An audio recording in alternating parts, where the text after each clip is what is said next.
Baik. Baik, saudara sekalian, kita akan berbagi terkait dengan PPI di rawat jalan. Sebagaimana kita ketahui, rawat jalan itu merupakan suatu hal yang berbeda dengan ruangan lainnya.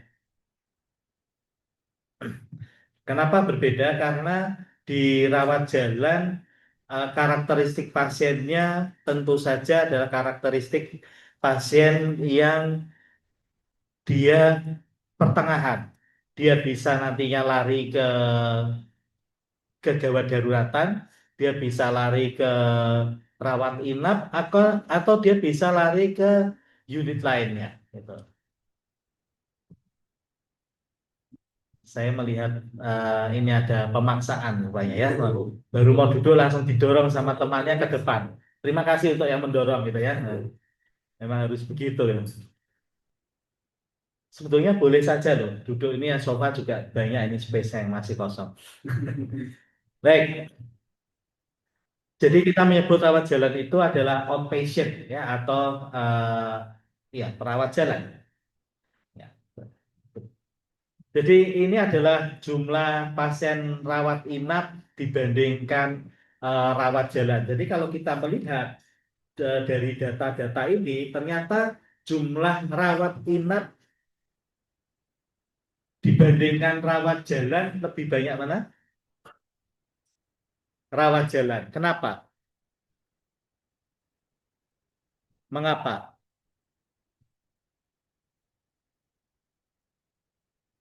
Ini sepertinya butuh kita programkan untuk MBG ini ya. MBG, NBGS, makanan bergizi gratis sarapan ini. Ditanya dia matanya pelirak-pelirik ya kayak kalau di dalam fisiologi itu ada namanya Dose phenomenon gitu ya, intoksikasi Dose phenomenon, matanya melirak-lirik ke sana. Kenapa? Kenapa kira-kira? Langsung ada yang berpindah tempat. Ya mungkin berpindah tempat kan bisa menjawab. Monggo silakan. Siapa kali di situ tidak dapat inspirasi, kemudian di tempat porsi yang baru muncul inspirasi. Silakan, Adinda semuanya jawab. Saya nggak mau manggil Kak ya, walaupun mungkin di sini adanya Kak gitu kan. Tapi saya manggil Kak itu loh, tua aku kok. Gitu. Saya manggil Adinda. Silakan Adinda semuanya. Mas Soles, Mas Soles sekarang nggak pernah WA saya ya, padahal dulu hari libur WA saya buat SPO dan lain. Saya merindukan Mas Soles yang dulu. Mas Soles yang mengganggu tapi asik gitu. Kenapa? Oh, silakan Mas. Wah, ini SU. Mungkin karena pasien lebih banyak yang tidak membutuhkan observasi, Terus, ada yang memerlukan observasi. baik. Kenapa rawat jalan lebih banyak? Ya, sebetulnya kebutuhan pasien terkait kebutuhan pasien untuk observasi itu lebih banyak eh, dia tidak membutuhkan. Ada lagi enggak? Anda sendiri kalau misalnya ditawari kemarin ada ketua takmir masjid saya 2 hari ini dia sholat subuh nggak ada, sholat jamaah dia nggak ada, dua hari ke belakang itu dia nggak ada, sholat jamaah saya cari nggak ada. Saya kalau tiap sholat jamaah pasti ketemu beliau, kecuali memang duhur, asar itu saya masih ada di rumah sakit. Tapi subuh, maghrib, isya sering bertemu. Tapi dia nggak ada. Kemudian baru tadi pagi, subuh saya tanya, Pak, kok nggak kelihatan? Iya, saya opnam. Oh, sakit apa? Cabut gigi. Cabut gigi opnam. Loh, kok lagi kan dia gigi yang geraham. Nah, Anda kalau cabut gigi, nah, lebih pengen rawat jalan atau rawat inap? Kenapa? Please speak in Indonesian, not Spanish, ya. Saya nggak suka bahasa Spanyol. Kenapa? Lebih betah di rumah. Lebih betah di rumah. Oke, artinya apa? Kalau lebih betah di rumah artinya apa? Makna mendalamnya apa? Kan misalnya kita di Rumah Sakit Agung Sedayu kan rumah sakit yang nyaman. Ya. Bagi jawab sekalian di Indonesia, Rumah Sakit Agus Dayu nyaman. Bisa dilihat di video sebelumnya bagaimana rumah sakit ini didesain dengan kenyamanan. Kenapa? Faktor paling tinggi apa? Kalau rawat jalan dibanding rawat inap, faktor paling tinggi apa? Biaya. Biaya. Rawat inap itu tidak hanya biaya membayar kamarnya, biaya apa lagi? Kalau Allah qadarullah, ya kalau mudah-mudahan tidak terjadi. Kalau Anda punya anak dirawat inap, kira-kira biaya apa lagi yang harus dikeluarkan? Konsumsi makan. Ya. Anda kan harus makan kan? Belum tentu Anda mendapatkan jatah makanan kan? Ya.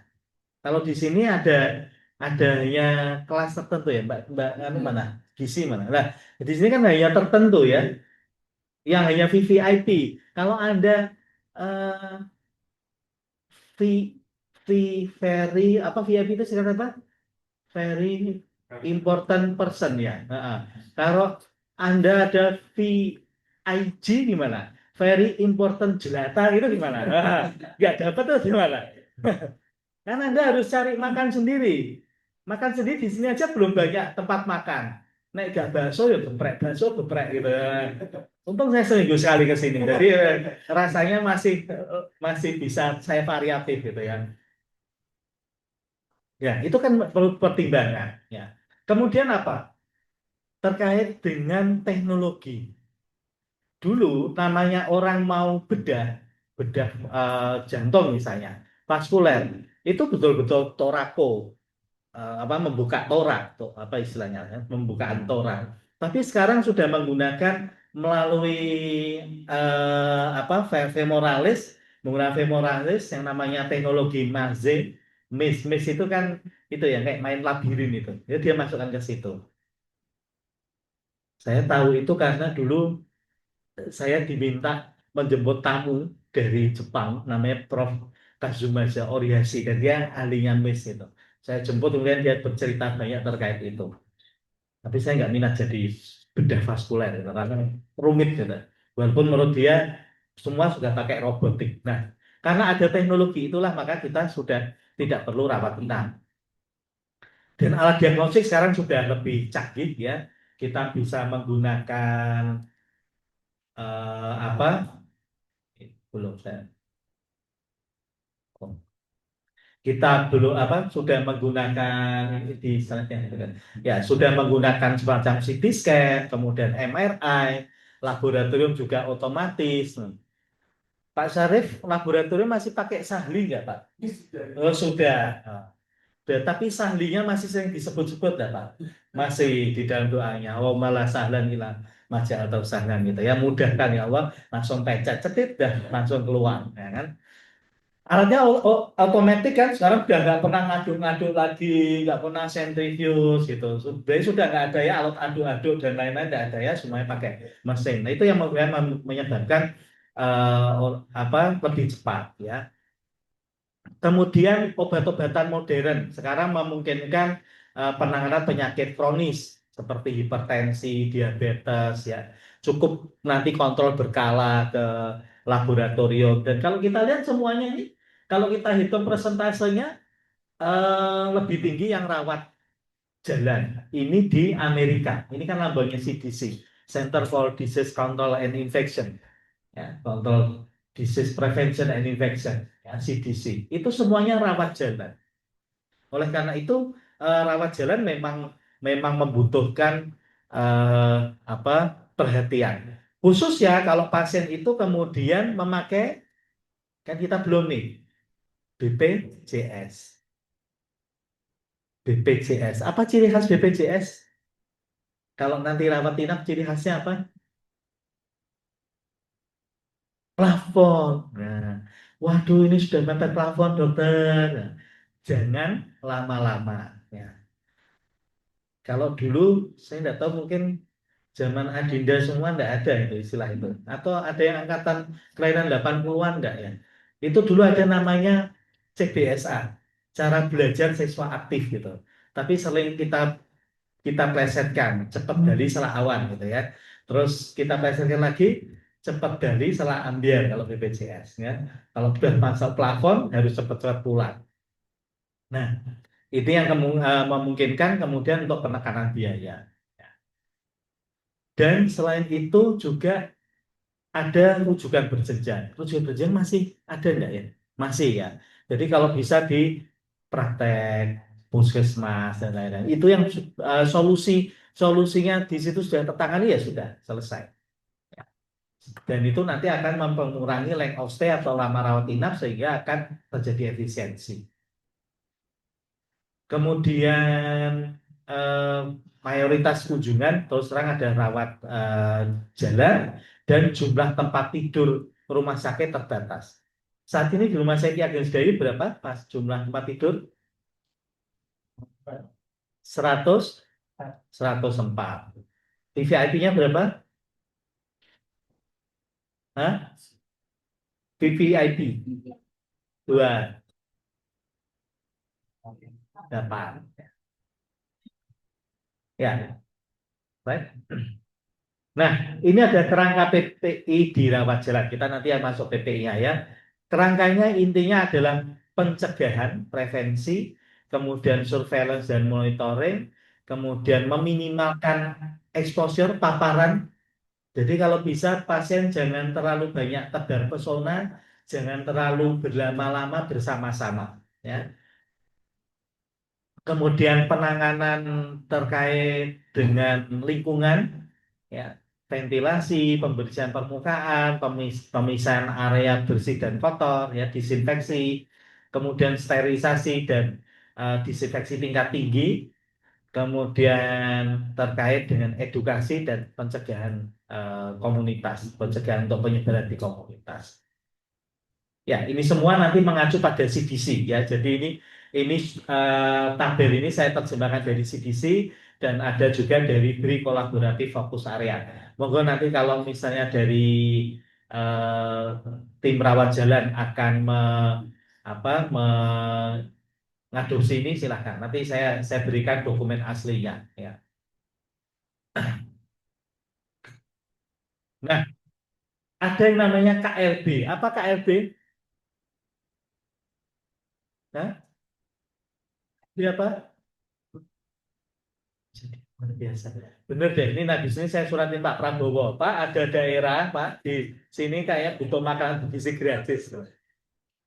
Apa yang ditakutin ya? KLB di rawat jalan, kejadian luar biasa di rawat jalan. Perkiraan Anda paling memungkinkan KLB apa? Dan saat ini sebetulnya sedang heboh. Bahkan di rumah sakit saya pun ada 2 atau 3 anak ya, 2 atau 3 anak sedang diisolasi dan pengawasan. KLB apa? Barusan kita mendengar ada suara KLB-nya tuh. Apa itu suara apa tadi? ISPA. Apa yang lagi trending saat ini lagi banyak pertanyaan, termasuk di grup RT saya menjadi pusat rujukan.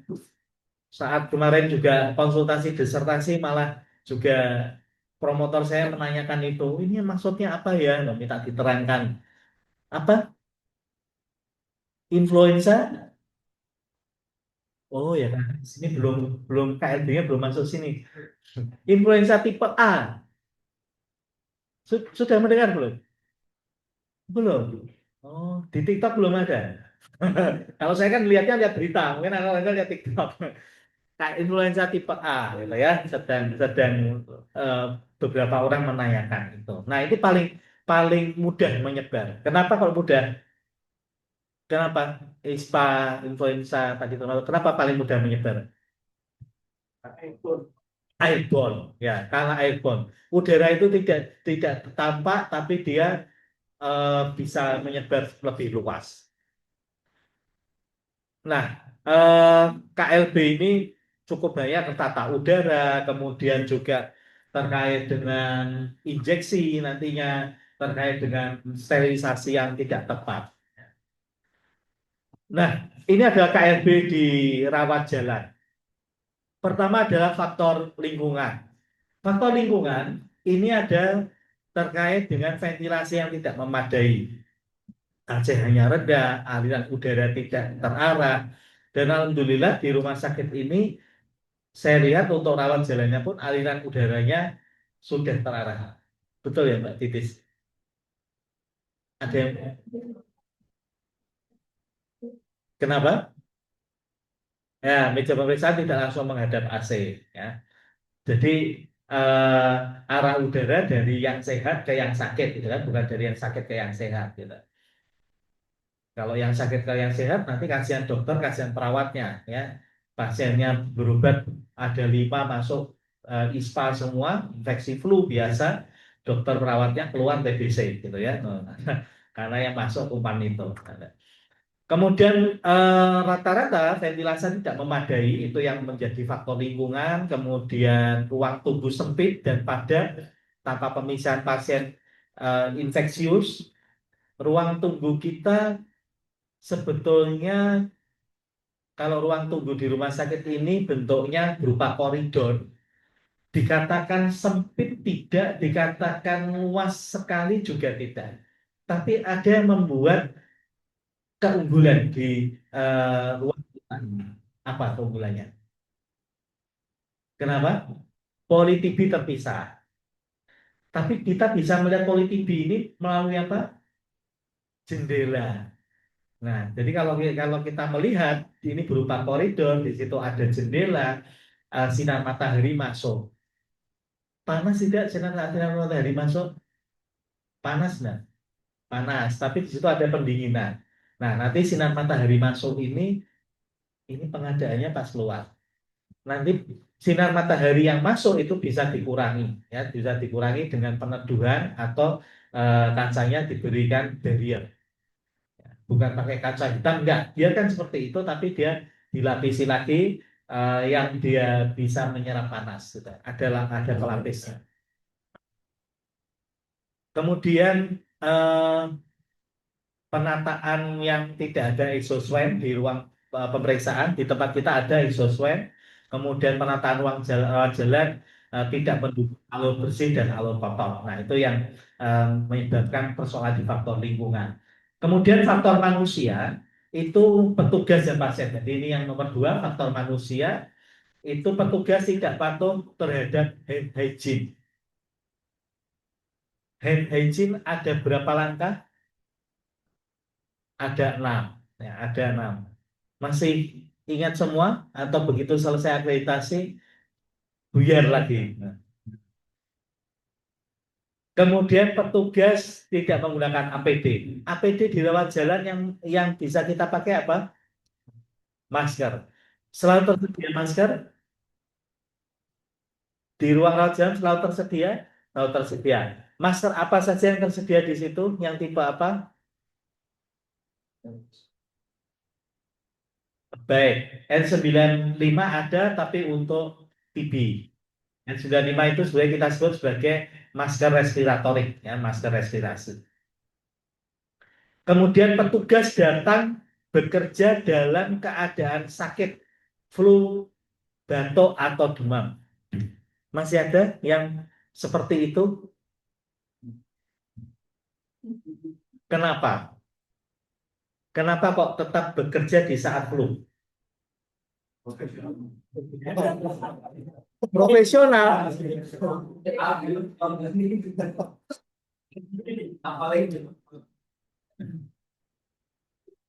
Ada yang pernah selama bekerja di sini kemudian sakit ada?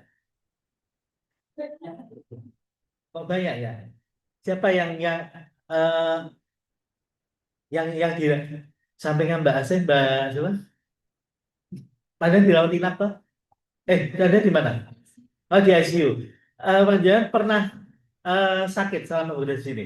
Oh, belum pernah. Oh, tadi kayaknya ngangguk pernah, tapi begitu ditanya nggak sakit. Siapa ya? Yang dirawat inap siapa? Rawat inap atau rawat rawat jalan? Temannya Mbak Asih siapa lagi? Oh, pernah. Ya, saya ini salah milih kacamata. Jadi panggilan saya Kabun. Tadi buru, jadi Kabun ini. eh atau panjangan Mas, pernah sakit selama bekerja di sini? Ya, tetap berangkat. Kenapa? Alasannya apa? Masih di aktivitas. Artinya kan sebetulnya dalam kondisi sakit, tapi kemudian karena masih ada sendi yang bisa bergerak, nah, maka ya sudah, meski raga retak tetap bergerak gitu ya. Nah, gitu. Nah, ini yang menjadi faktor bahwa di situ akan menjadi transmisi. Di Eropa itu ada undang-undang saat Anda flu, maka Anda harus istirahat. Bed rest, tertulis bed rest 7 hari. Wow, dijamin undang-undang. Wahai para mama, dengarkan, dijamin undang-undang. Dan para mama harus menggarisbawahi bed rest. Apa itu bed rest? Istirahat, bukan belonjo, bukan ya. Bed rest. Jadi jangan sampai nanti terus ketemu temennya dojen, kok nggak nganu masuk rumah sakit? Iya, bed rest aku. Sambil gini-gini, nggak ada bed rest. Ya. Kenapa seperti itu? Ya karena untuk mencegah transmisi tadi dan tubuh Anda tidak mungkin, ya Anda sangat rentan terkena. Kemudian pasien dan pengunjung tidak menerapkan etika batuk atau memakai masker. Dari front office ada? Tidak ada. Oke. Ada. Oh ya. Eh, Anda menggunakan masker enggak di front office saat menghadapi pasien? Tidak. Ya. Terima kasih atas jawaban jujurnya. Karena saya melihat memang Anda nggak menggunakan apa masker gitu. Tapi Anda menggunakan lipstick, maskara, gitu, dan lain-lain. Ya, Anda gunakan itu karena apa? Anda semua akan apa ya berpersepsi bahwa saya front office maka saya harus tampil semenarik mungkin, gitu kan? Padahal dan pasien pun pakai masker nggak? Nggak pakai. Oke. Ada strategi untuk kewaspadaan batuk nggak? Di depan, entah dari security, ada nggak? Atau dari front office. Nah, pasien, misal ada pasien batuk, berarti Anda melihatnya pasien itu pas batuk. Kemudian kalau kasih masker. Betul. Betul. Nah, keluhannya. Dan dia mengatakan saya keluhannya tadi tidak menimbulkan batuk. Atau keluhan apa yang Anda akan tangkap saat Anda memberikan masker? Ada screening batuk. Baik, itu yang saya kejar. Sudah tahu isinya screening apa saja? Lumayan.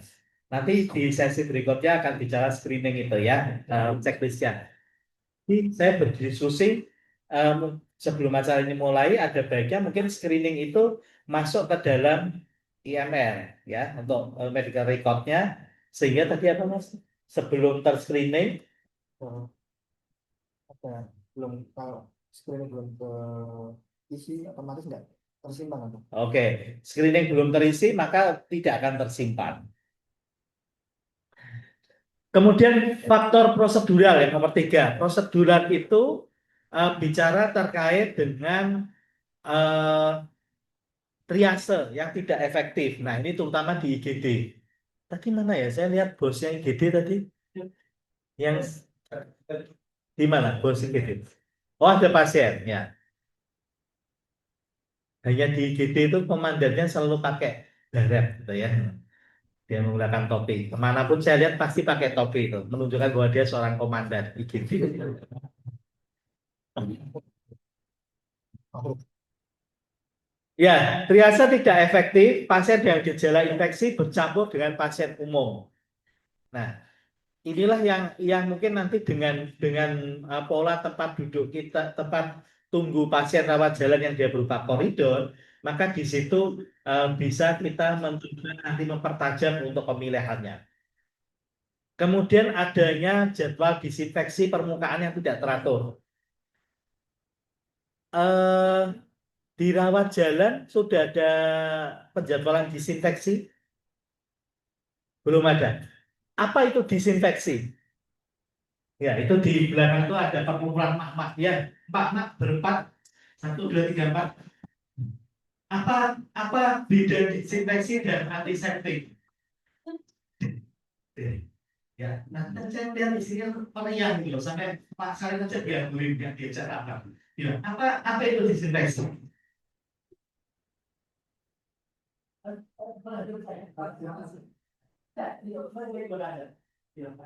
Apa itu disinfeksi?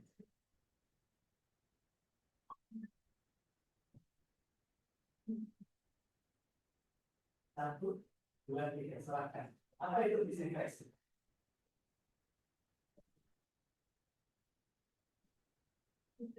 Satu, dua, tiga, silakan depan.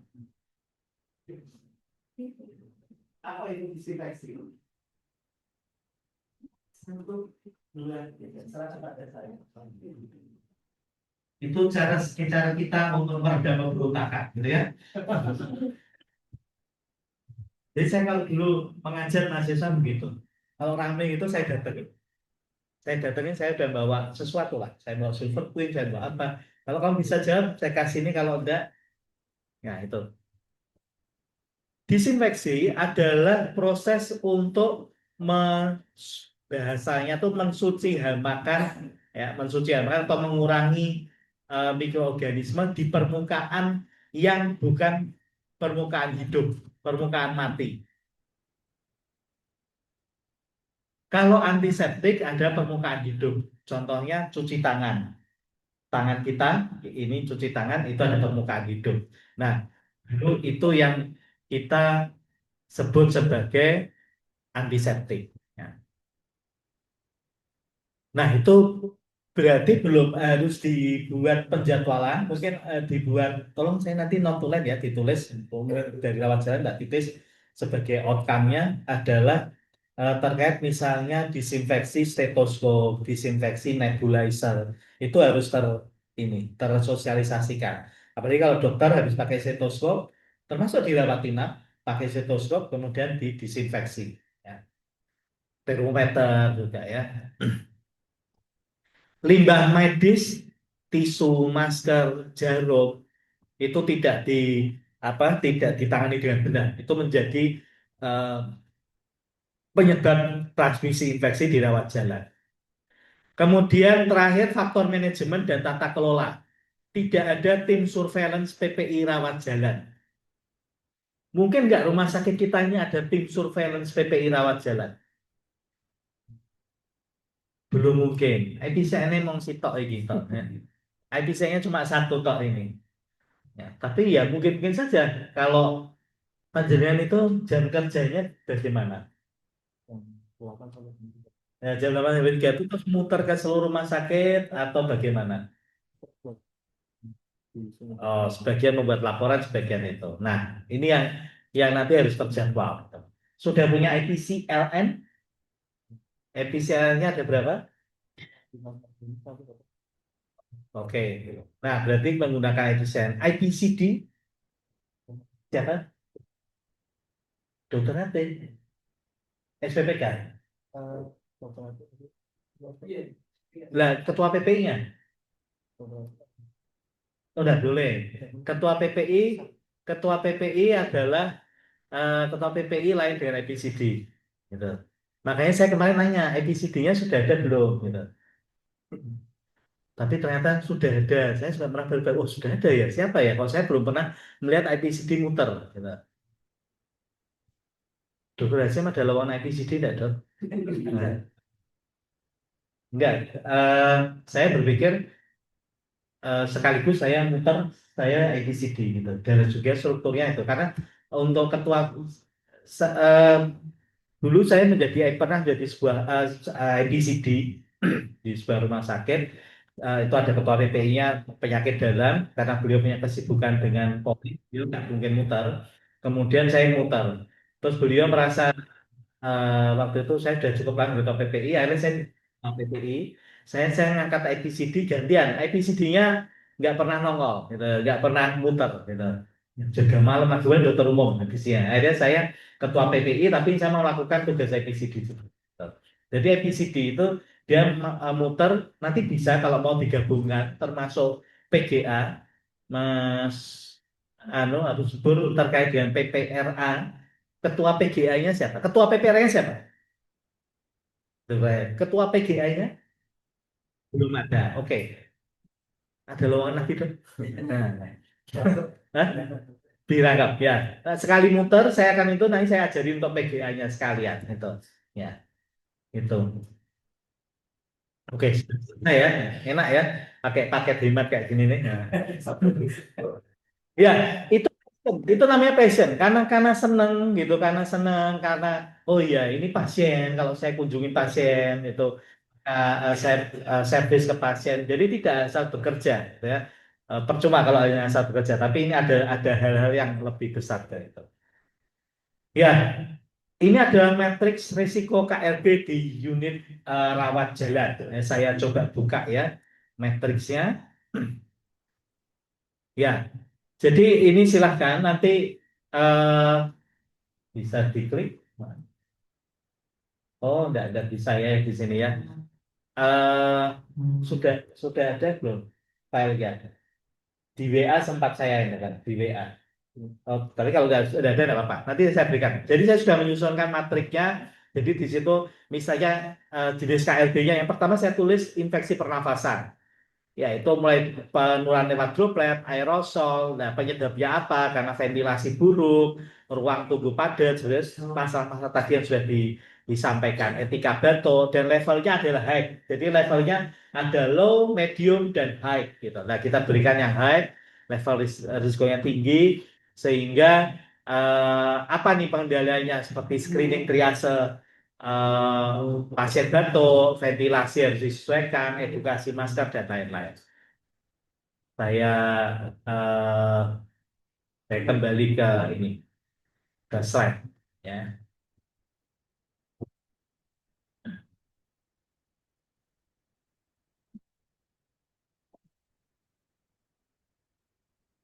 Oke, ini.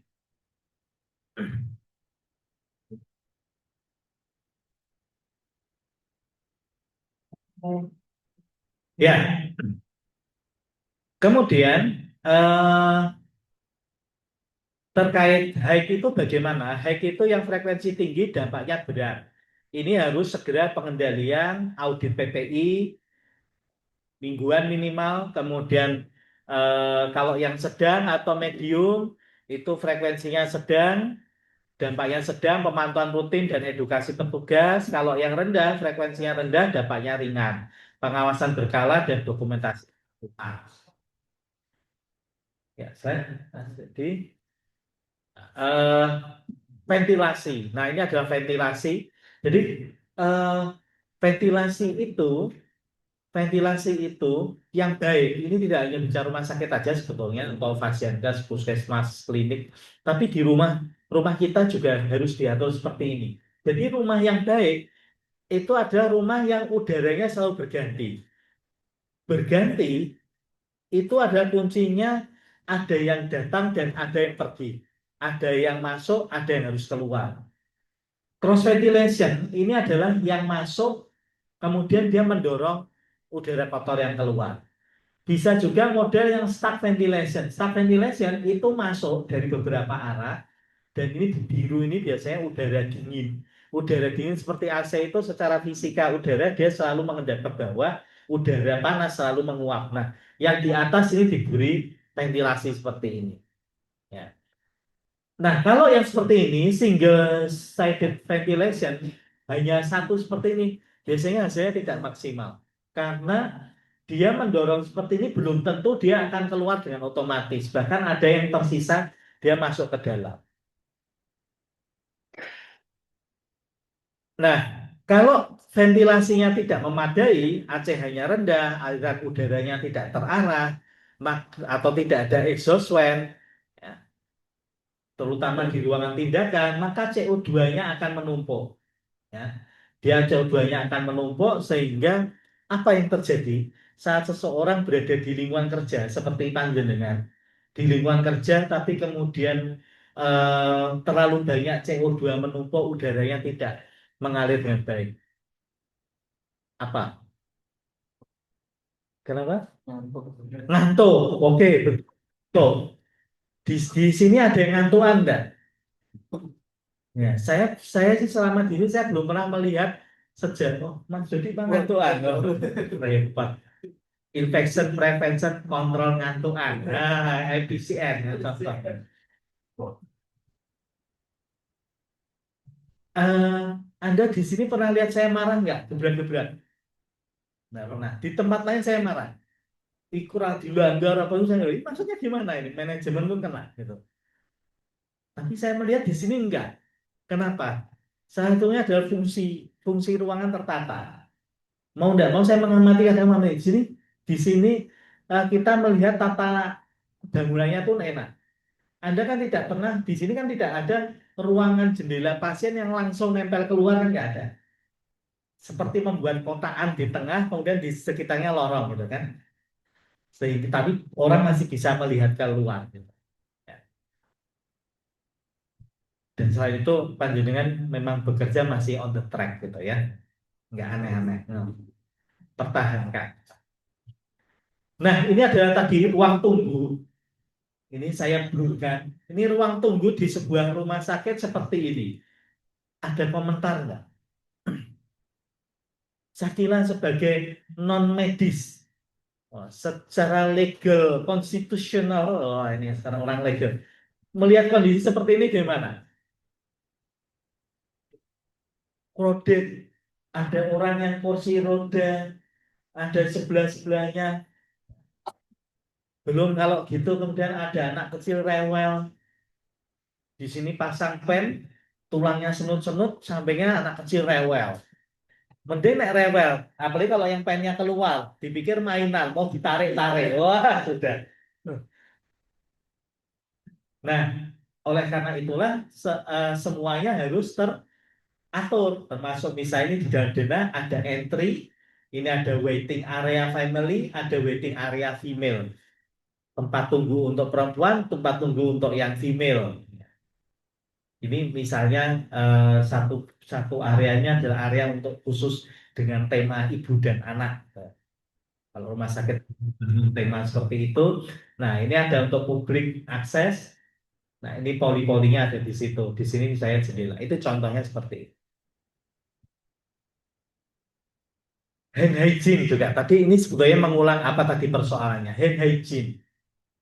Ternyata ini bukan di Indonesia tapi Indonesia mungkin belum ada data. 6 dari 7 petugas kesehatan tidak mencuci tangan ya setelah menyentuh pasien, tidak mencuci tangan. 6 dari 7. Berarti yang cuci tangan berapa? Satu. Kira-kira kalau di eh, apa di Sedayu ini yang mencuci tangan siapa? Kira-kira kalau satu itu siapa? Oh, Mas Dodi, IPCN ya. Ya, tidak mencuci tangan ya. Yang mencuci tangan cuma satu. Nah, ini juga APD. Ini kebetulan penelitiannya di apa Mesir ya, Mesir yang dia menunjukkan pemakaian APD itu rendah ya, pemakaian APD bisa dikatakan rendah, artinya tidak semuanya kemudian menggunakan APD. Jadi yang merah-merah itu yes, yang biru malah yang no.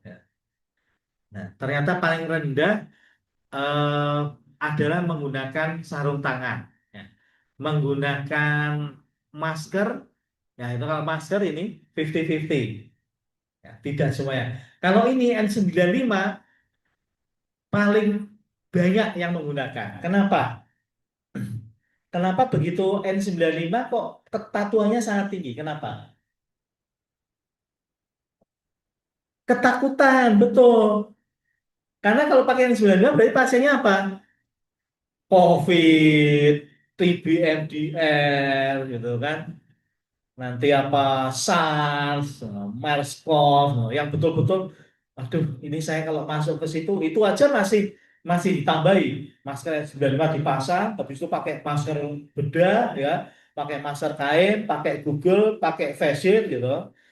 sisa masukin kurungan ayam ya sekalian ya. Saking takutnya kan begitu kan, waktu COVID kan seperti itu. Kita tidak rasional. Pakai hazmat, hazmat sudah dipakai. Hazmat itu kan sekaligus menutupi area kaki, sepatu. Masih pakai kresek, kreseknya minta dilaban. Ini hazmat yang dilaban. Habis itu begitu masuk, begitu selesai dari ruang COVID keluar, terengah-engah gitu ya, terengah-engah. Matanya juga sudah kayak punang-punang gitu. Kenapa? Kurang oksigen gitu ya. Nah, ini yang kita sebut tadi. Kenapa sakit kok masih masuk? Karena ada sebuah ideologi baru yang disebut sebagai presenteism. Present itu artinya datang. Dia punya ideologi, saya harus datang. Bahkan saking heroiknya, saya kan nakes, tidak boleh menyerah. Ini kalaupun saya gugur di dalam medan pelayanan, maka saya mati syahid. Ya. Hidup mulia atau mati syahid. Kalau saya sebut hidup konyol atau mati konyol gitu ya. Bukan berarti kemudian mati syahid itu harus konyol, gitu. Harus terukur ya, pakai strategi. Ya. Dan ternyata ini penelitian di CIU Infection Control tahun 2017, ternyata paling banyak yang melanggar adalah farmasi 67%. Jangan-jangan saat ini sakit, Mas. Nah, oh iya, lagi nggak enak ya. Soalnya matanya agak kemerah-merahan, agak sayu gitu. Tapi sayu yang tidak mempesona gitu ya. Karena matanya agak merah itu. Untung mulutnya nggak putih. Kalau merah putih nanti moncong putih gitu ya. Farmasi 67%. Kenapa? Kenapa sih farmasi ada apa dengan farmasi? Kenapa? Apa? Orangnya sedikit. Oke, apa lagi? Anda sudah pernah dengar jantungnya rumah sakit itu apa? Jantung. CSSD. Itu jantungnya rumah sakit. Kalau itu terkontaminasi, maka seluruh sudah. Tapi kalau farmasi apa? Farmasi apa? Pembuluh darahnya rumah sakit. Coba farmasi mogok kerja. Kami farmasi mogok kerja. Bisa dokter mau mendiagnosa sehebat pun obat berhenti mengalir ke semua unit perawatan, unit rawat jalan, IGD, ICU, selesai. Masa dari rawat inap akan ngambil obat sendiri? Kan tidak mungkin. Takarannya seperti apa ini yang memahami farmasi. Nah, paling banyak farmasi. Nurse paling sedikit rupanya. Wah, jadi kalau teman-teman dari keperawatan kalau sakit berarti langsung izin. Nah, nah, dokter juga sama. Dokter berisi 4% dari farmasi. Kenapa? Terutama kalau spesialis. Kenapa? Masih ada cicilan pajak.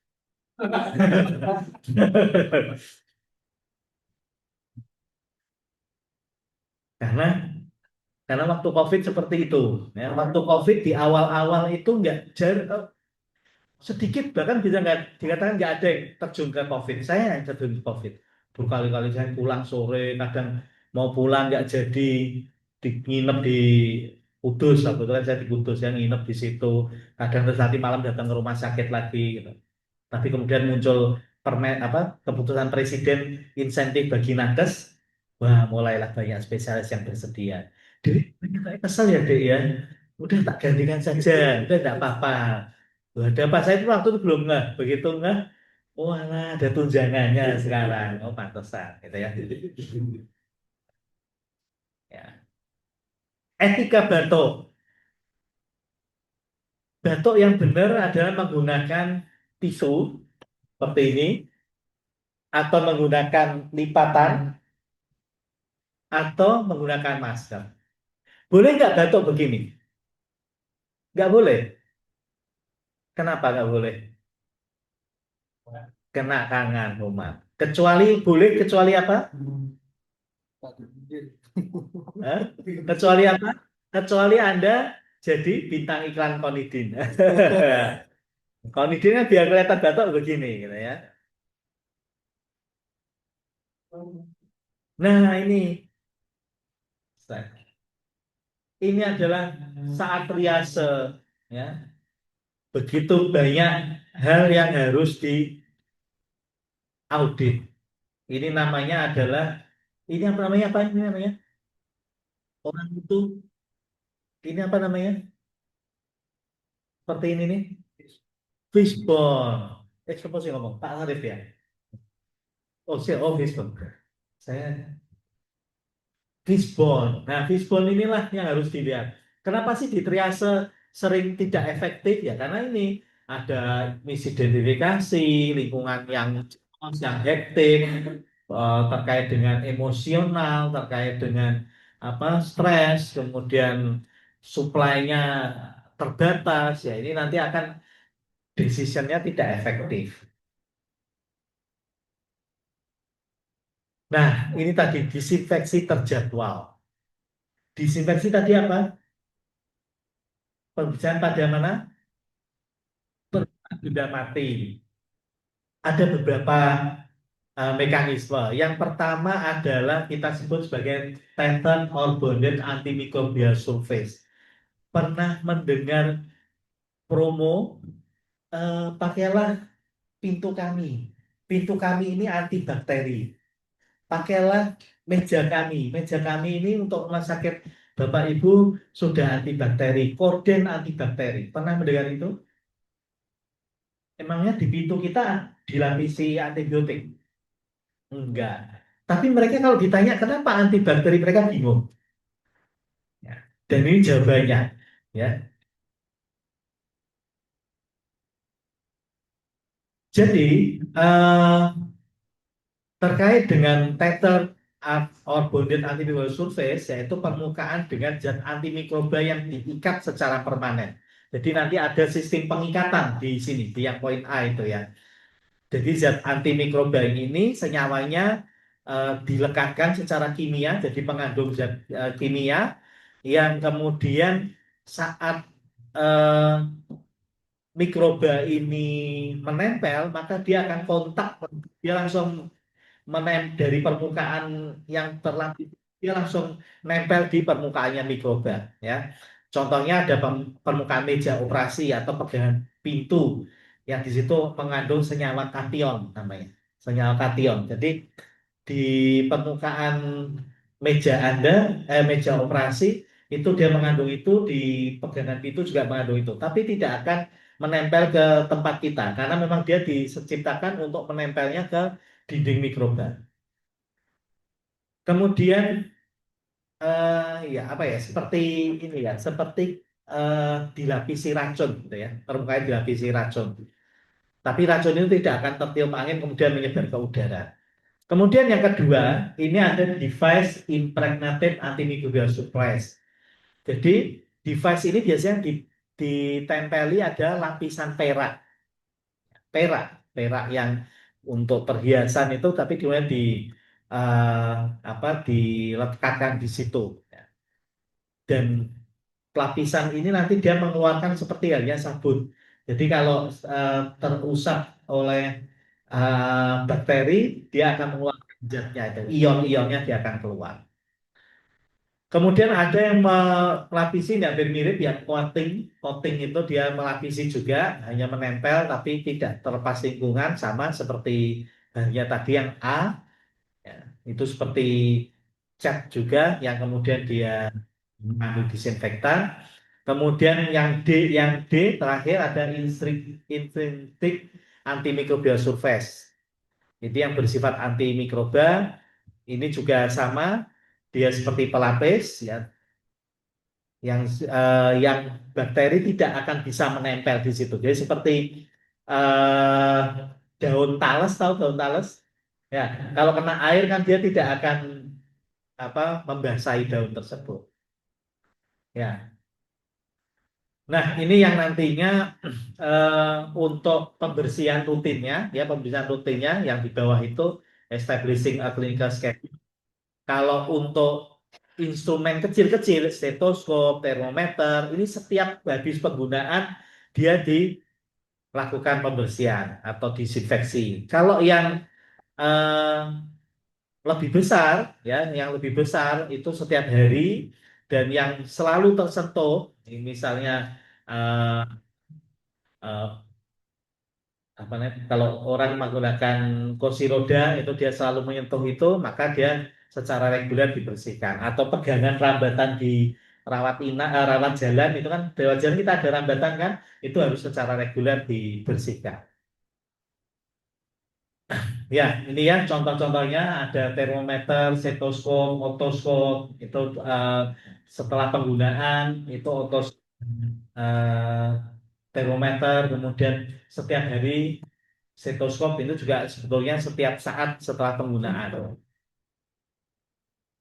Ya, ini untuk apa? Untuk ya meja tindakan, kemudian nebulizer, kemudian pompa infus, ya, itu yang meja tindakan itu antar satu pasien. Jadi begitu pasien selesai, pasien berikutnya itu dibersihkan. Nebulizer setiap usia penggunaan maka dia juga dibersihkan dan pompa infus itu setiap hari. Ya.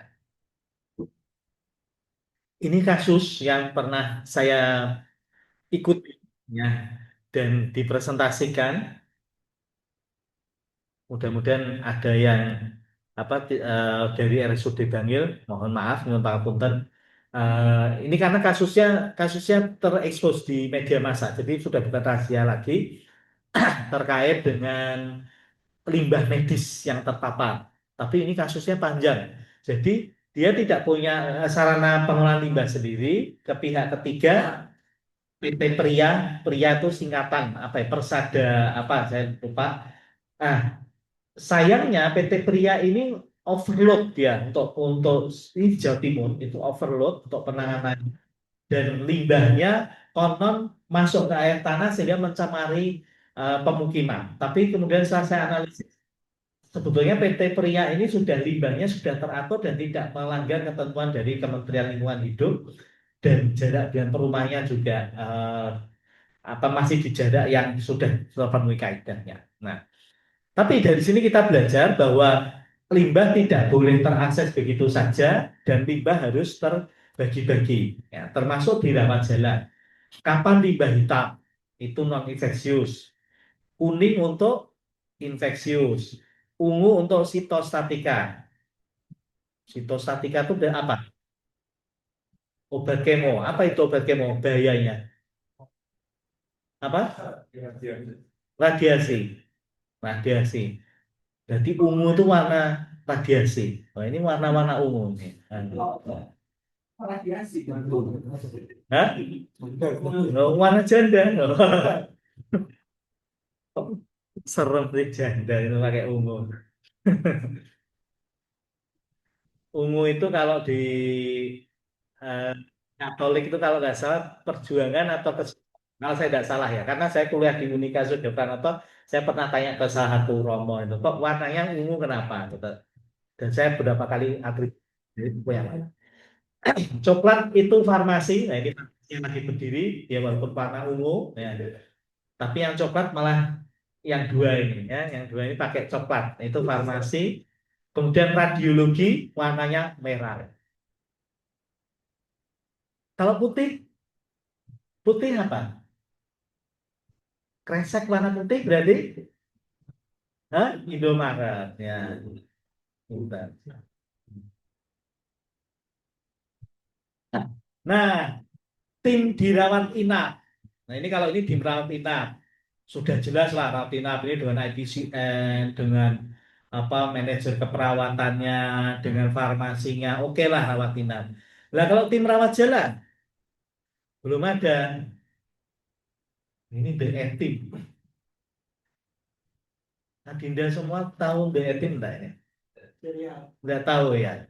Ya. Tahu Topan Lesus enggak? Enggak tahu juga. Wah, masa kita jauh ya. Nah, jadi ya tim rawat jalan bagaimana? Bisa nggak dibentuk? Bisa, tapi memang rata-rata PPI di rawat jalan perhentiannya bukan tidak ada, minimal, lebih minimal dibandingkan rawat inap. Nah, yuk kita bentuk tim rawat jalan. Bisa ya Mas ya, sekali kerja nanti sebagai IPCD, sebagai PGA, kita kerjakan bareng gitu, sekali jalan. Berarti saya hanya sampai sini naruh tas, habis itu keluyuran katanya. Parang ya, Dokter Hasim, Dokter Tanto. Jadi saya naruh tas saja terus keluyuran. SPMK, spesialis mikrobiologi keluyuran, gitu ya. Hmm. Dan saya sebetulnya memang memang kurang kurang nyaman untuk duduk berlama-lama itu. Nah, kalau PPI tidak ada audit, seperti rawat jalan tidak ada audit, kalah dengan rawat inap, maka apa yang terjadi? Compliance dan hygiene-nya turun, pemakaian APD juga akan turun. Bahkan tidak akan ada pelaporan KLB. KLB tidak akan ada laporan. Kenapa? Ya karena tidak ada yang audit. IPCN-nya cuma duduk di kantor PPI, itu lewat sistem. Mau pakai sistem canggih. Ada rumah sakit yang sistemnya sudah canggih. Kita tidak perlu kemana-mana, bahkan tidak perlu pakai mengaudit PPRA, itu dia sudah pakai sistem. Semuanya dari sistem. Padahal pemberian antibiotik aja nggak perlu. Dokter nggak perlu apa namanya, kemarin kalau nggak salah Dokter Hasim sharing juga itu terkait dengan pakai pakai apa, tidak perlu datang atau bagaimana itu dok, saya kok agak kurang. Nah itu semuanya pakai sistem. Ya sistem bagus di kondisi tertentu, tapi mengunjungi pasien, melihat langsung ke tempat kejadiannya itu masih memiliki efek yang sangat apa, berdampak pada pasien. Ya, ini jadi PPI rawat jalan juga membutuhkan satu orang dengan pelatihan PPI, jadi artinya membutuhkan struktur khusus rawat jalan, kemudian ini kebijakan prosedur bisa diambil dari CDC, dari HIPAC, kemudian integrasi dengan kesempatan kerja kan. Di sini ada K3, K3 sudah punya? Siapa K3? Oh, ada ya? Oh, ada ya. Ketiga, nanti untuk program vaksinasi, screening TB, program fit test untuk respirator, pelatihan apa APD, kemudian program pelatihan dan kompetensi terkait pelatihan berbasis kompetensi saat orientasi tahunan dan saat prosedur berubah. Nah, maka tadi orientasi karyawan baru saya dengar ada perekrutan lagi ya. Untuk apa itu? Oh, ya perebutan lagi berarti harus diadakan orientasi. Orientasinya ada orientasi PPI salah satunya, orientasi terkait penjaminan mutu, terkait SKP, nanti bergerak. Nah, kemudian audit kepatuhan, ya, dan nanti ada feedback. Ya. Jadi inti rawat jalan, kebersihan tangan, APD, injeksi aman, kebersihan pernafasan, atau kewaspadaan batuk tadi, disinfeksi lingkungan, dan sterilisasi alat ulang yang dipakai. Nah ini nanti menjadi terutama kalau nanti ada kedokteran gigi ya, fasilitas poligigi, cara disterilisasinya seperti apa. Ya, ini alur pasien di rawat jalan, pasien yang gejala infeksi harus screening saat pendaftaran. Sayangnya pendaftarannya keluar tadi ya. Screening saat pendaftaran, masker dan hand hygiene di pintu masuk. Sudah ada belum masker dan hand hygiene di pintu masuk? Nah, pintu masuknya Poli kan berarti dari sisi itu ya. Eh, ya, di lobi depan. Betul. Nah, itu nanti kita coba audit untuk tindak lanjut di situ. Tempatkan di ruang terpisah, kemudian ditemukan ada pasien-pasien yang risiko infeksi, kemudian gunakan disinfektan setelah pasien keluar. Pasien yang risiko tinggi, lanjutkan edukasi preventif dan ada alur aman. Jadi kalau misalnya, kalau tempat kita sudah aman, tapi ada kalanya mungkin pasien salah masuk. Begitu datang, terus mau berubah ini loh, bapaknya mau meneruskan pengobatan TBC gitu. Wah, TBC jangan di sini Bu, lewat samping. Nah, di samping itu. Mungkin yang perlu ditambahkan adalah papan penunjuknya. Sepertinya belum ada ya. Poli TBC ke sana itu belum ada ya. Belum ada kan? Nah, terus pasien tahunya kalau di situ ada poli TB gimana? tanya Gagak. Hmm. Oh, Depoknya masuk, ada suara Gagak, nah itu arah Poli TV gitu kan.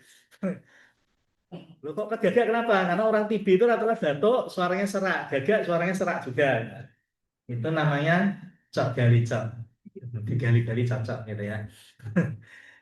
Kemudian telehub, nah, sedangkan untuk kasus ringan atau pemantauan lanjutan. Nah ini telemedicine, kemudian ada apa kesehatan digital itu. Jadi prediksinya itu nanti semua serba digital, tidak perlu konsul ke pasien itu pasien ke rumah sakit cukup menggunakan handphone gitu.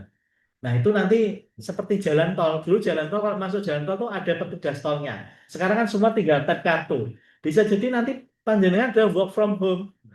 Asal Anda punya handphone, dan handphonenya bukan Nokia 3315, ya Nokia Nokia yang dulu begini Anda sudah bisa. Semuanya bisa robotik gitu. Planningnya begitu. Begitu sejauh sekalian terkait dengan OPD atau outpatient department, rawat jalan. Monggo kalau ada yang didiskusikan, saya eh, jawab yang sudah ada di kolom chat dahulu. Kasus rawat jalan umumnya banyak pasien kronis yang hanya kontrol ke DPJP dan tak perlu rawat inap ya betul. Tadi mungkin menjawab tadi ya. Karena kebanyakan pasien lebih suka minum obat dulu dan observasi di rumah. Oke, pasien rawat jalan lebih. Oke, ini jawaban tadi ya. Oh ini ada. Selamat pagi, izin bertanya selain disinfeksi menggunakan alkohol untuk instrumen rawat jalan, apakah bisa menggunakan cairan disinfeksi lain? Ya, ada cairan disinfeksi lain yang dia tidak akan merusak alat tentu saja. Nanti sudah saya tadi cantumkan di dalam slide terkait dengan model-model disinfeksinya. Ya bisa nanti menggunakan beberapa komponen yang kemudian tentu saja harus dilihat alat ini korosif atau tidak. Gitu. Misalnya menggunakan korosif atau tidak. Gitu. Nah, nanti ada daftarnya. Itu. Kemudian ada yang mau ditanyakan? Monggo, Mas. Oh, langsung saja, Mas. Jangan nunggu Lebaran. Jadi bagaimana pendekatan edukasi yang paling efektif untuk pasien agar ikut berperan dalam mencegah infeksi di fasilitas raja? Oke, nah bagus nih. Melibatkan pasien ini, ya melibatkan pasien. eh kita flashback ke saat COVID. Saat COVID itu banyak orang cuci tangan, gitu kan? Kemudian kemana-mana, bahkan saya kalau ada sebuah pertemuan dan itu ada musola gitu, ada bapak-bapak yang hadir di situ, dia mengeluarkan alkohol spray. Tempat untuk sujudnya di spray alkohol. Sampai, sampai dia memutari tempat dia mau sholat tuh di spray alkohol. Satu lebay mungkin ya, lebay itu. Tapi yang menjadi menarik adalah berarti orang itu tahu bahwa alkohol itu untuk cuci tangan dan juga bisa untuk antiseptik gitu kan. Nah, atau disinfeksi. Orang ini tahu dari mana? Terkait dengan cuci tangan, terkait penggunaan masker.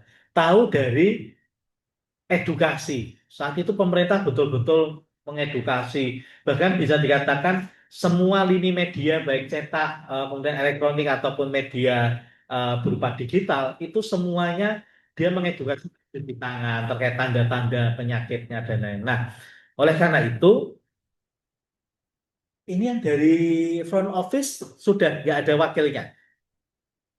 Nggak ada. Itu sayang sekali ya. Padahal kita tujuannya front office diundang itu adalah untuk itu ya. Dan untuk membantu tim rawat jalan. Oh, sayang banget. Mudah-mudahan ada yang di sini yang front office. Ya, ada dari PKRS, Promkes. Kita punya unit Promkes nggak?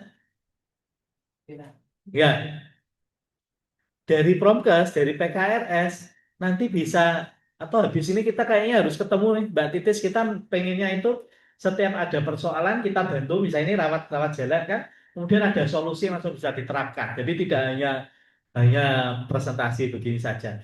Jadi kita harus memberikan media-media supaya pasien itu akhirnya mereka memahami terkait dengan transmisi. Oh, saya masuk rumah sakit. Rumah sakit namanya rumah sakit. Masuk rumah yang sakit gitu. Rumah sakit. Jadi rumah yang di situ isinya penyakit gitu. Maka saya harus mematuhi atau mengikuti prosedur-prosedur supaya saya tidak menularkan dan saya tidak tertular. Nah, saya melihat mungkin di sini medianya kurang. Kalau medianya berupa leaflet, belum tentu pasien itu mau ambil leaflet. Paling efektif apa medianya? Banner, banner. Atau mau lagi apa? Televisi kan ada di televisi ya dirawat. Nah, tapi televisinya belum belum muncul ada ini ya, ada peraganya itu ya. Nah, malah untuk antrian gitu kan. Nah, untuk antrian. Nah, mau nggak mau ya banner gitu. Karena bisa bisa jadi, oh, tapi kita sudah punya Instagram, tapi tidak semua punya Instagram. Ya, masalahnya itu. Nah, maka dari itu pakai banner. Bannernya harus kita rancang. Apa ini yang mau kita sasar? Misalnya cuci tangan. Dan kalimatnya langsung yang kita sasar. Misalnya kepentingan cuci tangan. Tek, tek, tek, tek, sudah. Jadi dia melihat seperti itu. Nah, itu yang mungkin nanti bisa mengajak itu. Edukasi bisa, tapi tadi saya sebenarnya butuh front office juga. Edukasi kita ajari untuk komunikasi, edukasi terkait dengan PPI rawat jalan yang singkat. Gitu. Dan ini saya mungkin belum, karena mungkin pasiennya belum belum banyak ya, yaitu edukasi di saat pasien menunggu. Ya, penunggu poli. Itu Mas. Oke, ada lagi yang di offline?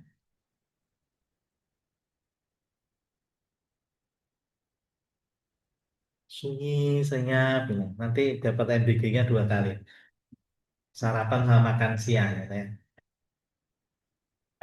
Di chat ini izin terkait kepatuhan hand hygiene, mayoritas dirawat jalan kurang patuh dengan banyaknya pasien dan harus cepat, terutama pada momen 1 dan 4. Itu triknya bagaimana? Ya, orang tidak mengikuti rawat jalan karena eh, tidak mengikuti rawat jalan, tidak mengikuti PPI, mohon maaf, tidak mengikuti PPI di rawat jalan karena mereka tidak memiliki keilmuan tentang itu. Nah, ini front office-nya sudah muncul kembali. Sedang ada pasien front office, oh iya. Hanya ada aja yang bekerja atau ada penggantinya saat ini? Oh ada, baik, alhamdulillah. Jadi terkait dengan PPI di rawat jalan, seperti ini kasusnya momen 1 dan momen 4 terlewati, kemudian tadi bagaimana mengajak pasien itu eh, mengikuti untuk mensukseskan program PPI-nya di rawat jalan. Yang salah satunya adalah mereka mendapatkan keilmuan itu. Dan keilmuannya jangan mungkin tidak selalu melulu adalah eh, 5 moment atau 6 langkah cuci tangan. Tapi coba kita buat, coba nanti habis acara ini kita rumuskan, adalah kita rumuskan terkait dengan kepentingan cuci tangan. Ada apa sebenarnya cuci tangan? Saya mendadak terlintas ide, saya sudah punya bahannya. Saya tinggal mengajak panjangan semua berdiskusi untuk terkait dengan yang akan kita buat ini. Nah, itu dipasang, ya, dipasang sebagai banner. Ya, ya. Jadi mereka akhirnya paham, oh, momen pertama itu ini, kepentingan saya cuci tangan seperti ini, kalau tidak cuci tangan nanti akan seperti ini, momen keempat seperti itu. Jadi triknya ya edukasi. Bertanya bagaimana baiknya untuk penanganan pemakaian switch sitotoksik di rawat jalan. Nah, ini Mbak Titis punya pengalaman untuk sitotoksik penanganannya di rawat jalan. Kenapa? Bukan, selama Mbak Riris kan pernah di sitotoksik apa sitos kan? Apa yang pernah mungkin bisa dibagikan?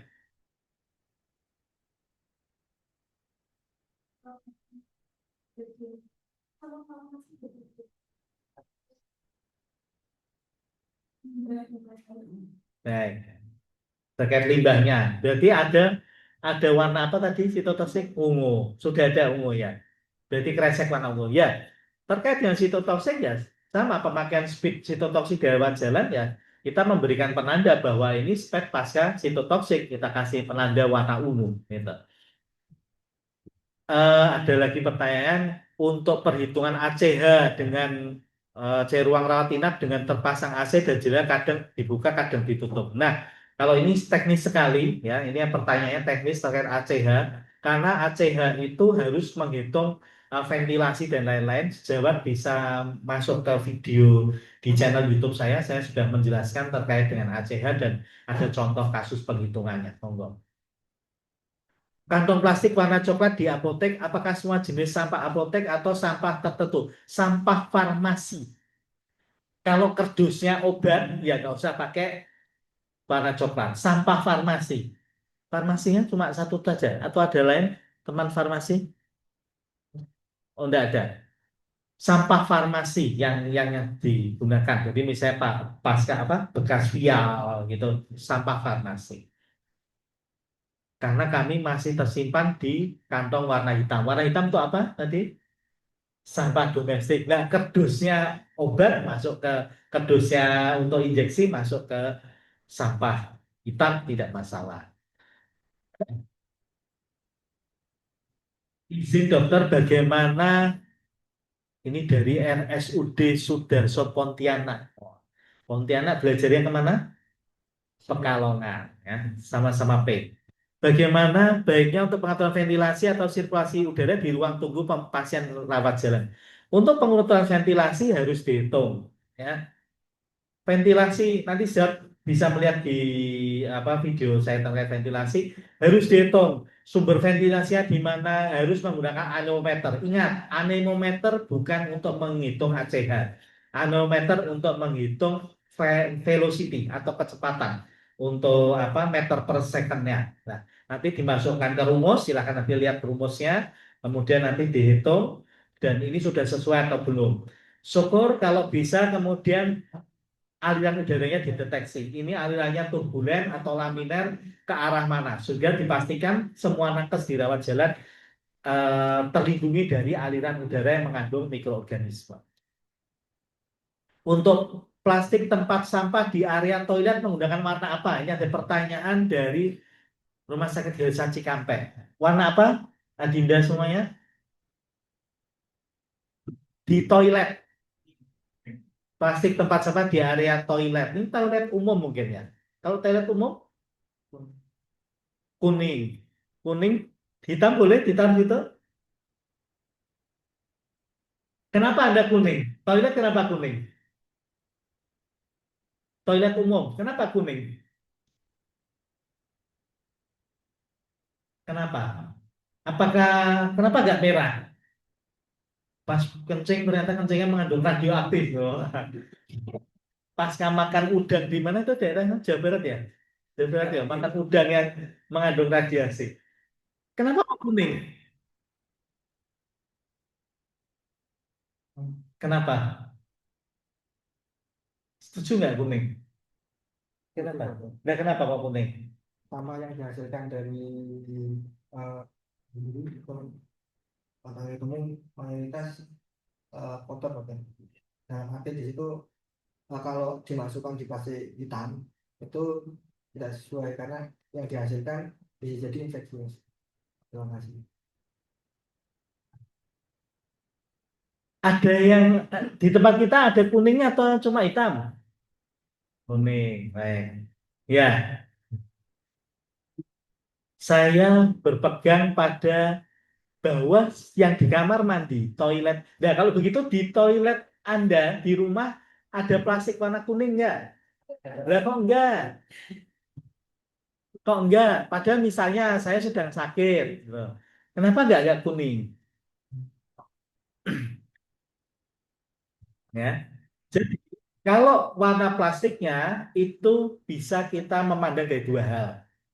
Kalau dia di area umum, ya di area umum, ya toilet umum itu bisa kita sediakan dua. Kalau di sini rawat jalan ya, rawat jalan kita kan koridor, kemudian ada area kamar mandi, ada dua ya, dua kan, ada dua, kemudian apa musola, musola di situ. Nah itu bisa ada dua.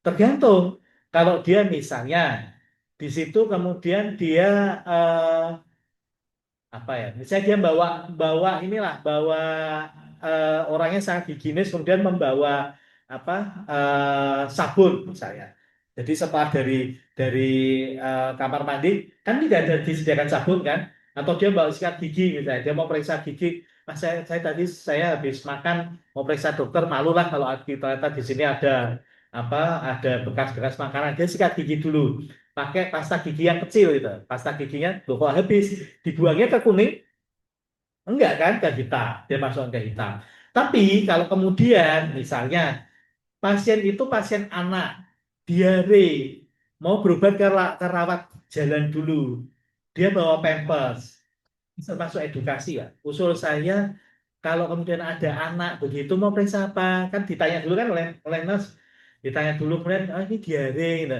Ini pakai pampers ya pakai pampers Bu nanti kalau pampersnya mau dibuang pakai plastik dulu ya diplastikin dulu baru dibuang ke tempat sampah nah itu warna kuning bisa kita perlakukan seperti itu dan nanti kita kita sediakan warna hitam dan kuning ya untuk meja pendaftaran apakah masih diperlukan pembatas antara petugas dan pasien keluarga nah, perlu ini enggak perlu apa kaca anti peluru nanti malah pingpong malah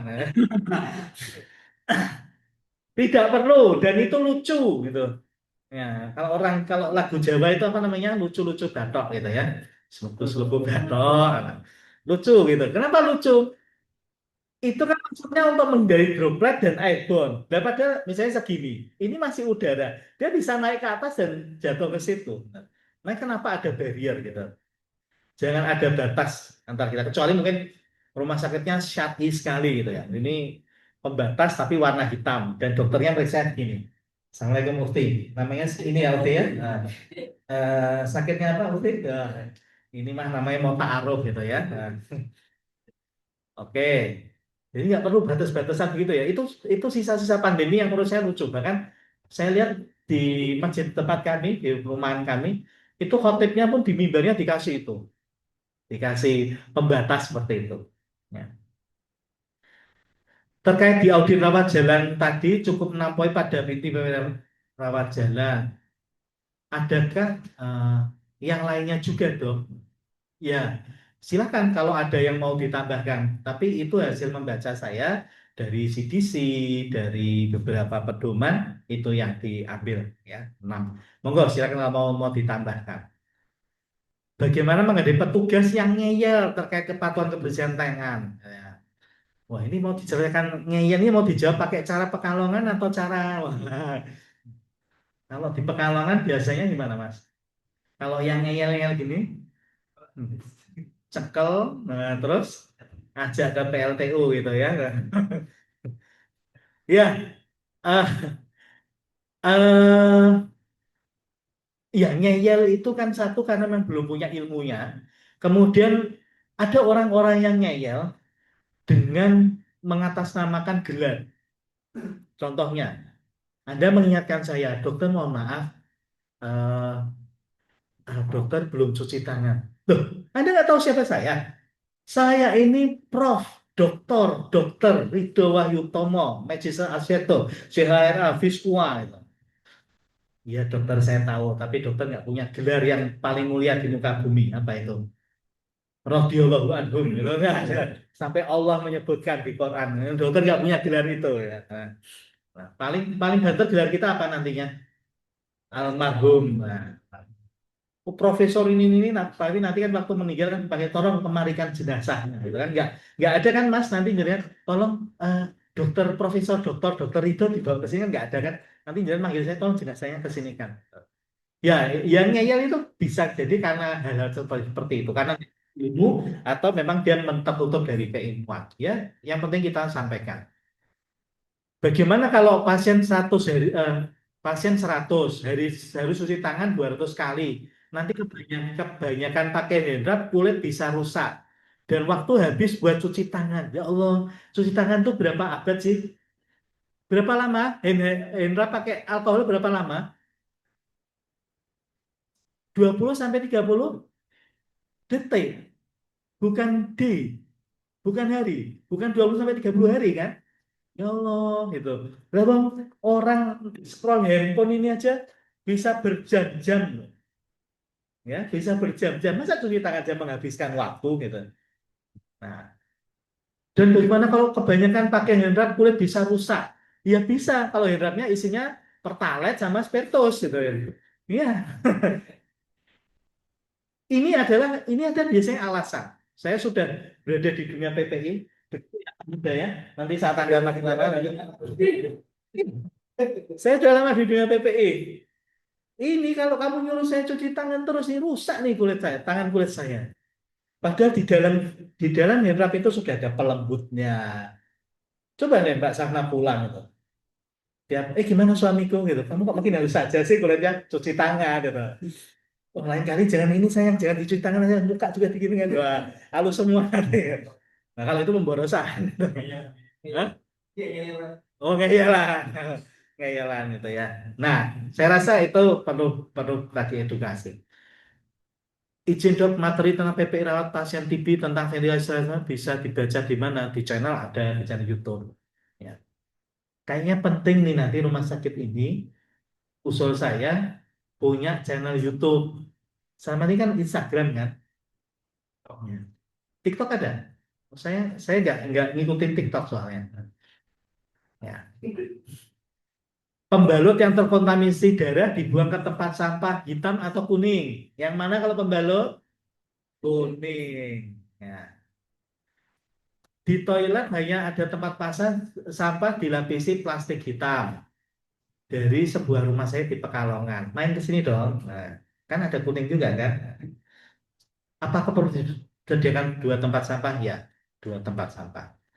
Oke, ada lagi sebelum kita lanjutkan ke pemateri kedua yang lebih menarik dan pemateri ketiga yang paling menarik.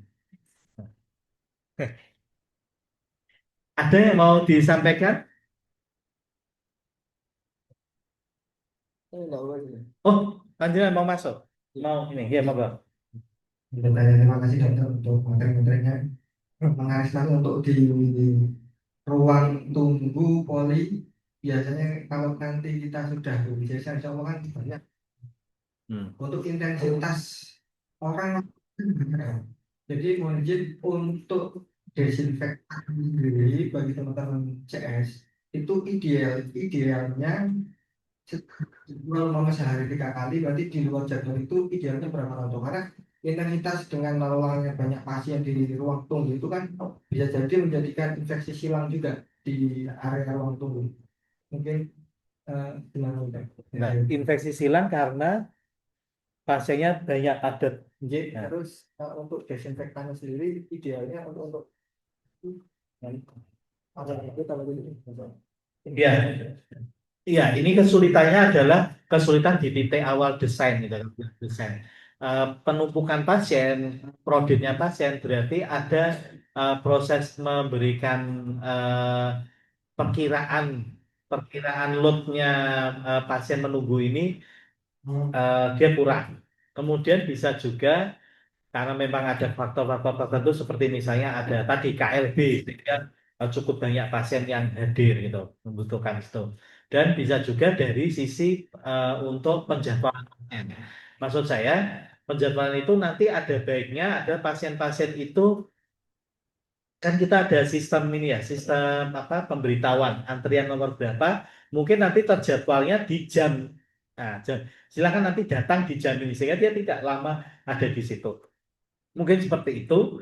Kemudian eh, untuk disinfeksinya, ya mau tidak mau disinfeksi ini seperti tadi yang saya sampaikan aturan itu bisa diubah-ubah.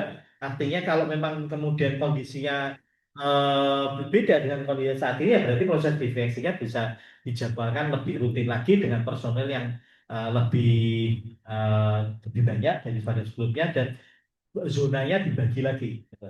Jadi misalnya rawat jalan itu berapa poli ya rawat jalan itu berapa ruangan? Yang berupa koridor itu berapa? 8. Nah, oke, berarti total berapa? 11. Oke. 11 katakanlah misalnya dibagi dua. Berarti butuh CS yang dia per 5 blok ya, 5 kamar itu dia ada CS sendiri, ada CS sendiri. Kalau memang nantinya seperti itu. Dan saya rasa paling penting adalah menyediakan terkait edukasi. Sejarah mencatat bahwa bangsa-bangsa yang akhirnya maju ya, di Jepang tuh ada MBG juga, makanan bergizi gratis gitu. Tapi mereka tidak hanya diajari makan. Kalau kita kan bilang anak-anak, ayo makan, makan, makan, makan, makan gitu kan. Di sana juga literasi, belajar, ada bacaannya atau tidak, sehingga kita apa secara literasi. Nah, satunya literasi itu ada edukasi tadi. Begitu Mas Dodi ini IPCN di Rumah Sakit Ageng Sedayu ya. Wah, langsung terkenal nih senasional ini ya. Sudah punya istri Mas? Oh, aduh, sayang sekali. Hadirin sekalian sudah punya istri. Wah, ini langsung bagi beberapa orang dari Patah Hati Nasional. Ya. Langsung memerah dia. Nah, merah tadi apa artinya? Radiasi, radiologi. Dok, sudah disediakan tempat sampah, tapi kok yang sering penuh yang isi yang plastik kuning, lah ya itu. Berarti kan belum ada edukasi kuning untuk apa, ini untuk apa, gitu. Jangankan ini yang hitam kuning. Dulu sudah bagus tuh, ada tempat sampah yang warnanya hijau, kuning, ada tulisan ini untuk plastik. Nah, itu pun juga banyak yang melanggar, gitu. Masalahnya, Bung. Artinya apa? Nggak mungkin bangsa ini akan menjadi maju emas itu kalau kita sendiri nggak mengedukasi. Kalau rakyatnya hanya nuntut pemerintah baik lah. Pemerintah itu berasal dari Anda. Itu hukum alam. Ya, ya harus ada edukasi.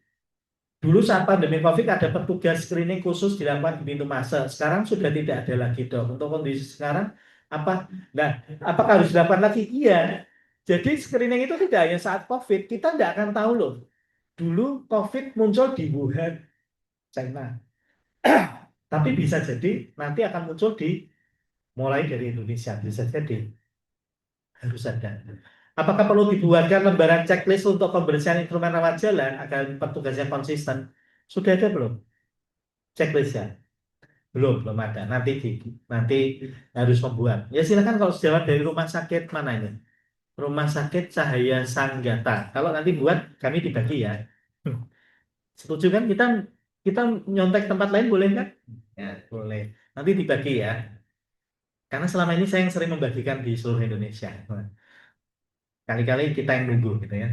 Dokter untuk klinik paru aksesnya sudah sesuai PPI ruang terpisah dan tempat tidak digabung.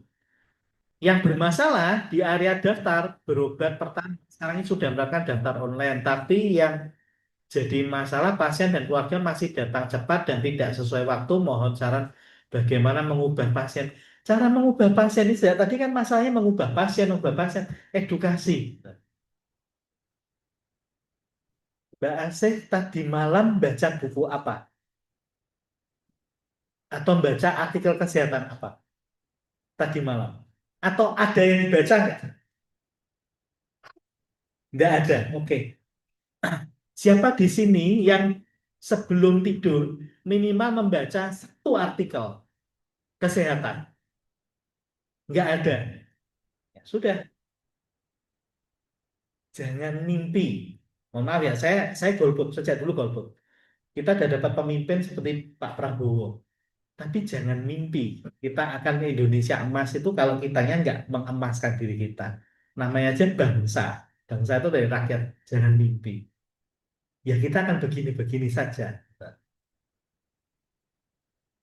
Ya, itu.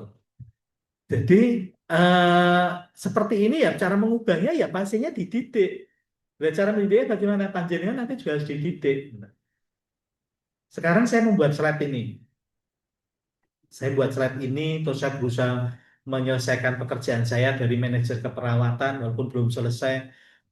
Akhirnya mengantuk, besok paginya jam 2 bangun. Gitu. Tapi berapa bangku yang akhirnya ditinggalkan? Efektifkah? Nggak efektif. Tapi masih masih banyak yang stay masih banyak. Khususnya orang-orang rawat jalan. Ini kan temanya. Gitu. Ya. Apakah poliklinik TB bisa di lantai 2? Bisa, asal dia punya jalur sendiri untuk naiknya, gitu ya. Jangan pakai lift yang sama. Terus kami kasih panjat tebing dong. Wah, naik sendiri ya enggak juga. Ya silakan Anda atur ya. Batuk Pak TB, batuk TB. Oh mereka Pak, medal mereka mana? Oh? Berupa ini terus pakai apa untuk kerean gitu ya naik. Ya harus ada jalur sendiri. Silakan. Kalau lantai 2 asal tidak bercampur. Oke, begitu dari internal ada yang mau disampaikan lagi dari rawat jalan?